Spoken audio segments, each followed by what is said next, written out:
एषा ते विहिता सांख्ये बुद्धिर्योगे त्विमा श्रेणु। बुद्धया युक्तो यया पार्थ कर्म बंधन प्रहास्यसि 39। भावार्थ, यहाँ मैंने वैश्लेषिक अध्ययन सांख्य द्वारा इस ज्ञान का वर्णन किया है। अब निष्काम भाव से कर्म करना बता रहा हूँ, उसे सुनो। हे पृथापुत्र, तुम यदि ऐसे ज्ञान से कर्म करोगे तो तुम कर्मों के बंधन से अपने को मुक्त कर सकते हो।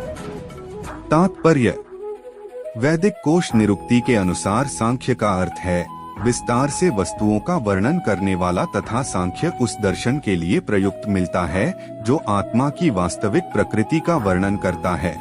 और योग का अर्थ है इंद्रियों का निग्रह। अर्जुन का युद्ध न करने का प्रस्ताव इंद्रिय तृप्ति पर आधारित था। वह अपने प्रधान कर्तव्य को भुलाकर युद्ध से दूर रहना चाहता था, क्योंकि उसने सोचा कि धृतराष्ट्र के पुत्रों अर्थात अपने बंधु बांधवों को परास्त करके राज्य भोग करने की अपेक्षा अपने संबंधियों तथा स्वजनों को न मारकर वह अधिक सुखी रहेगा। दोनों ही प्रकार से मूल सिद्धांत तो इंद्रिय तृप्ति था, उन्हें जीतने से प्राप्त होने वाला सुख तथा स्वजनों को जीवित देखने का सुख, ये दोनों इंद्रिय तृप्ति के धरातल पर एक हैं, क्योंकि इससे बुद्धि तथा कर्तव्य दोनों का अंत हो जाता है। आथ कृष्ण ने अर्जुन को बताना चाहा कि वह अपने पितामह के शरीर का वध करके उनके आत्मा को नहीं मारेगा। उन्होंने यह बताया कि उनके सहित सारे जीव शाश्वत प्राणी हैं। वे भूतकाल में प्राणी थे, वर्तमान में भी प्राणी रूप में हैं और भविष्य में भी प्राणी बने रहेंगे, क्योंकि हम स्वयं शाश्वत आत्मा हैं। हम विभिन्न प्रकार से केवल अपना शारीरिक परिधान वस्त्र बदलते रहते हैं और इस भौतिक वस्त्र के बंधन से मुक्ति के बाद भी हमारी पृथक सत्ता बनी रहती है। भगवान कृष्ण द्वारा आत्मा तथा शरीर का अत्यंत विशद वैश्लेषिक अध्ययन प्रस्तुत किया गया है और निरुक्ति कोश की शब्दावली में इस विशद अध्ययन को यहाँ सांख्य कहा गया है।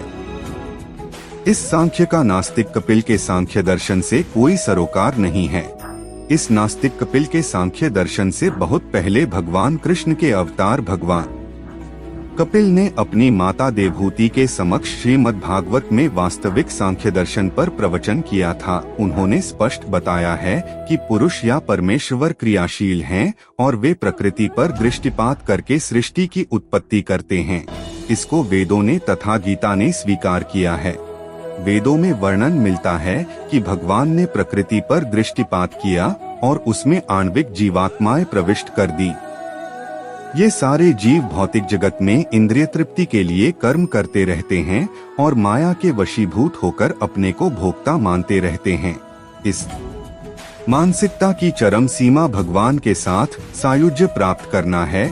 यह माया अथवा इंद्रिय तृप्तिजन्य मोह का अंतिम पाश है और अनेकानेक जन्मों तक इस तरह इंद्रिय तृप्ति करते हुए कोई महात्मा भगवान कृष्ण यानी वासुदेव की शरण में जाता है, जिससे परम सत्य की खोज पूरी होती है। अर्जुन ने कृष्ण की शरण ग्रहण करके पहले ही उन्हें गुरु रूप में स्वीकार कर लिया है। शिष्यस्तेह शाधिमात् वा प्रपन्नम, फलस्वरूप कृष्ण अब उसे बुद्धियोग या कर्मयोग की कार्यविधि बताएंगे, जो कृष्ण की इंद्रिय तृप्ति के लिए किया गया भक्ति योग है। यह बुद्धियोग अध्याय 10 के 10वें श्लोक में वर्णित है, जिससे इसे उन भगवान के साथ प्रत्यक्ष संपर्क बताया गया है जो सबके हृदय में परमात्मा रूप में विद्यमान हैं। किंतु ऐसा संपर्क भक्ति के बिना संभव नहीं है।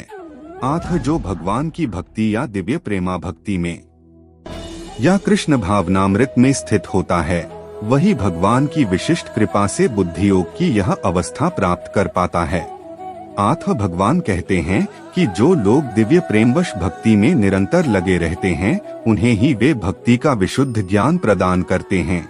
इस प्रकार भक्त सरलता से उनके चिदानंदमय धाम में पहुंच सकते हैं।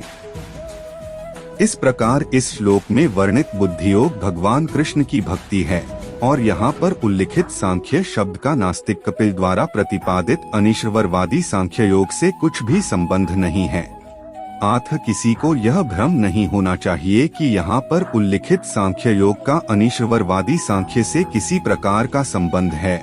न ही उस समय उसके दर्शन का कोई प्रभाव था और न कृष्ण ने ऐसी ईश्वर विहीन दार्शनिक कल्पना का उल्लेख करने की चिंता की। वास्तविक सांख्य दर्शन का वर्णन भगवान कपिल द्वारा श्रीमद्भागवत में हुआ है, किंतु वर्तमान प्रकरणों में उस सांख्य से भी कोई सरोकार नहीं है। यहाँ सांख्य का अर्थ है शरीर तथा आत्मा का वैश्लेषिक अध्ययन। भगवान कृष्ण ने आत्मा का वैश्लेषिक वर्णन अर्जुन को बुद्धियोग या कर्मयोग तक लाने के लिए किया। अतः भगवान कृष्ण का सांख्य तथा भागवत में भगवान कपिल द्वारा वर्णित सांख्य एक ही हैं। ये दोनों भक्ति योग हैं। अतः भगवान कृष्ण ने कहा है कि केवल अल्पज्ञ ही सांख्य योग तथा भक्ति योग में भेदभाव मानते हैं। सांख्य योगो पृथक बालाः प्रवदन्ति न पंडिताः। निस्संदेह अनीश्वरवादी सांख्य योग का भक्ति योग से कोई संबंध नहीं है। फिर भी बुद्धिहीन व्यक्तियों का दावा है कि भगवद गीता में अनीश्वरवादी सांख्य का ही वर्णन हुआ है। अतः मनुष्य को यह जान लेना चाहिए कि बुद्धि योग का अर्थ कृष्ण भावनामृत में पूर्ण आनंद तथा भक्ति के ज्ञान में कर्म करना है।